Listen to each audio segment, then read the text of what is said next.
المقدس فصل من الإنجيل ما يعرفنا يوحنا البشير ويدخل علينا أمين وكان سمعان بطرس والتلميذ الآخر يتبعان يسوع وكان التلميذ معروفا عند رئيس الكهنة فدخل مع يسوع إلى دار الكهنة وأما بطرس فكان واقفا عند الباب خارجا فخرج التلميذ الذي كان معروفا عند رئيس الكهنة فكلم البوابة وأدخل بطرس فقالت الفتاة بوابة لبطرس ألست أنت أيضا من تلميذ هذا الرجل أما هو فقال لا وكان العبيد والخدام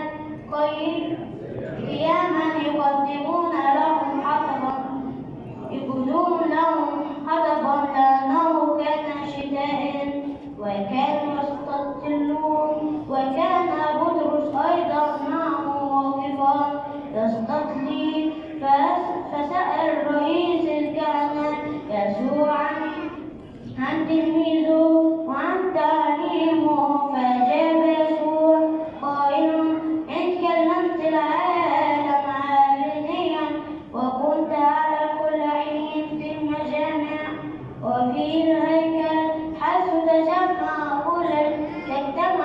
اليهود ولم أقل كلمة في خفاء لماذا تسألني؟